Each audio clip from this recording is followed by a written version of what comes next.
Benjamin Dorr, I'm Chief Operating Officer at Cordial. Cordial helps, like many of the software companies up here, helps automate your marketing and your business strategy across channels, email, mobile app, everything like that. However, so I run our cross-functional strategy team and also finance and legal, but that's the boring part. I was thinking about our biggest challenge as a business. It's not, when we meet, we don't really necessarily say it's AI this or data that.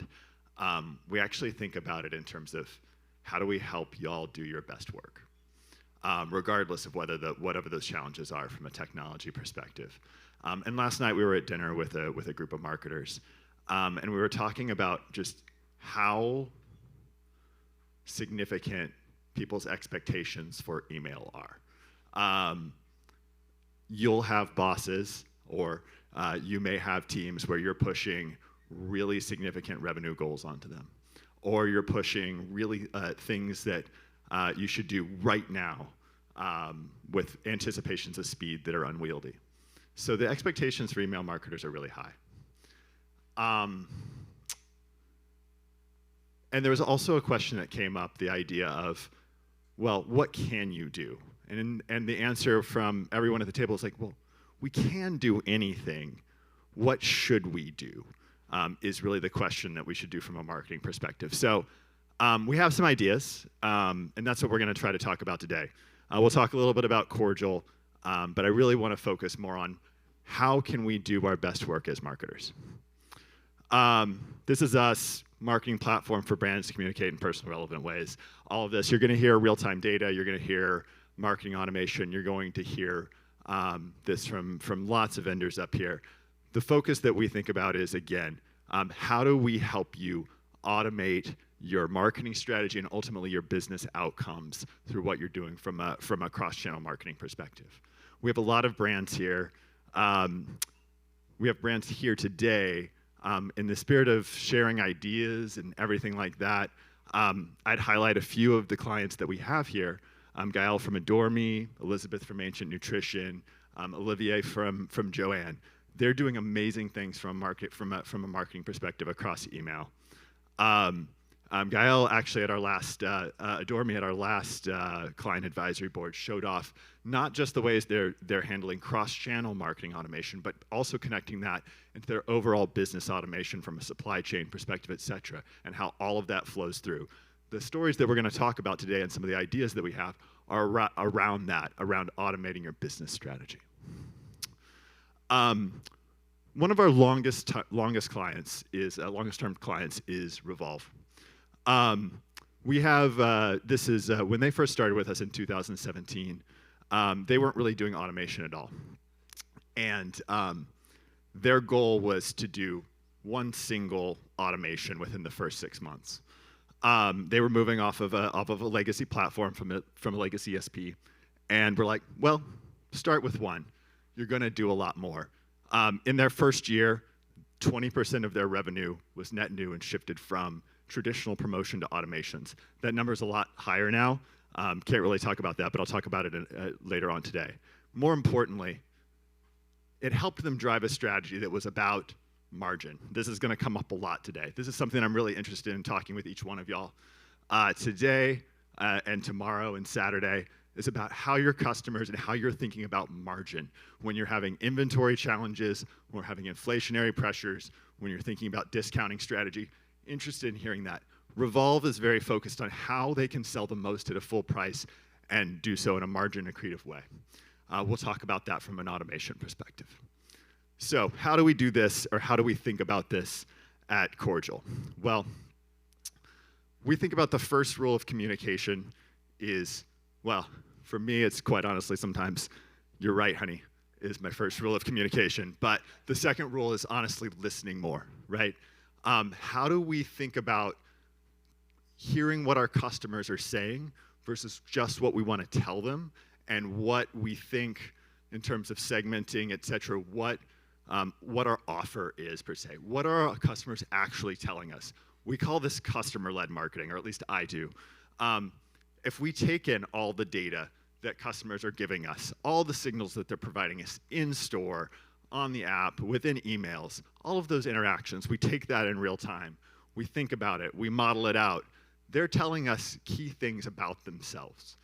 And if we structure our marketing automation to come from what they're telling us they want to hear from us versus what we want to tell them, your marketing is going to be a lot stronger. So one of the things that we do from, let's say, business perspective is we think about that, and Roger mentioned this from a customer data perspective. If you sit on more of your customer data as well as your business data, you can connect those strategies a lot better. Speaking of strategy, how do you align your email program with your overall business strategy? This is the second role that we think of from a marketing automation perspective. One of our brands is a home goods retailer, and last year they were faced with a pretty big challenge. I'm sure a lot of y'all had supply chain issues in 2021, and then you had overhang in 2022. With a home goods retailer, the items are pretty big, and they have physical inventory space that they're having to deal with. So they had a lot of inventory overhang, and they also had huge margin pressure from banks. Like they had debt, they had all of the other sort of financial things that I have to do in the boring part of my job. And they were faced like, how do we deal with this? And how do we deal with this within our email program? So they said, okay, we have all of our real-time inventory information. We also have modeled customer behaviors around discount threshold. Great. We understand where people will act at certain discount levels and what their brand affinity and propensity to buy scores are. And we're going to automate our email program related to that. That's not necessarily saying, welcome series, awesome. Browse abandoned, awesome. Cart abandoned, awesome. But when you can actually align your email program with what your business goals are at the very top level right now, that's a huge different outcome. And that's what we try to do at Cordial, and that's what we actually encourage our marketers to do, and that's what we see our best marketers do in terms of aligning with top-level business goals.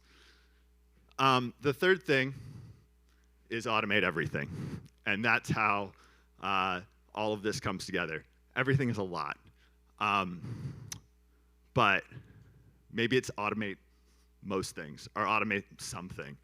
I just don't think if you think about like our Everything Everywhere All at Once wouldn't exactly be the same movie if it was some things most of the time, someplace. So when we talk about automating everything, this is the value. So Revolve, who started with 1 automation and then moved to 8, now actually runs their entire marketing automation in terms of 200 different automations that drives about 55% of their overall email revenue, accounts for 20% of the volume that they send from a message component perspective. Because of those 200 automations, over their first 5 touch points, they generate 320 billion different individual potential journeys that a customer can go on. When we talk about expectations for email, this is like more than any person can deal with.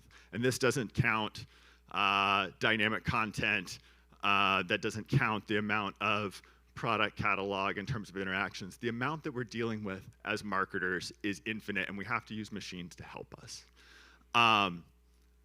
The point of this in terms of thinking about this level of automation is that you can start with a small thing, and as you add them and increase them on, you can develop a customer-led marketing strategy that is going to improve upon everything that you're trying to do top down from a promotional perspective, and also aligns with all of your business outcomes and can adjust.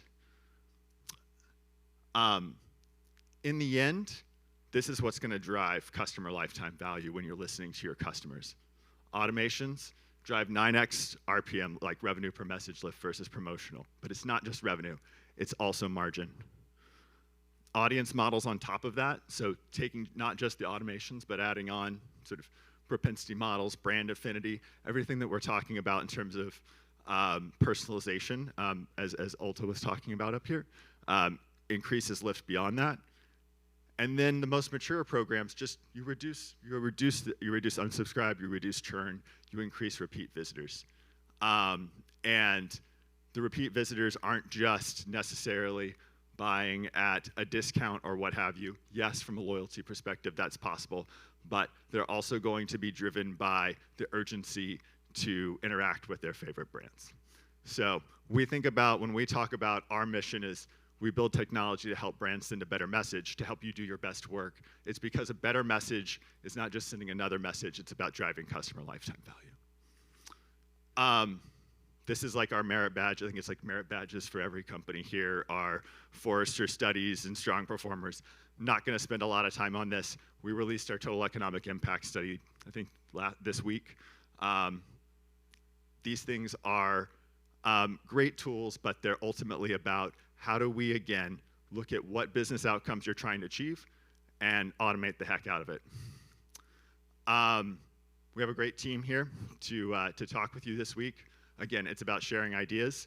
Would love to talk to you about different ways to market on Cordial, the right solutions for you, whether it's us or, quite honestly, other folks too. We got Christine McKibben, if you want to raise your hand. She's back there. Hi, Christine. Brian Rance, here in the middle, and Anthony from Cordial, who is usually up here. I actually took his speaking spot. I'm sorry. And I don't know why they didn't include me or any sort of... I'd love to meet you too. I have a 2.5... I know all the lyrics to Sesame Street Mecha Builders. That's what I've got. I've got a 2.5-year-old. So, again, we're Cordial. We'd love to meet you. Hope you'll have a great conference. Really interested in hearing your ideas. Would love to hear, if we get a chance to talk, about what you're seeing in the consumer space. I think it's really interesting. I think this is an interesting time to figure out the right ways to drive a great email program. And thank you very much for having us.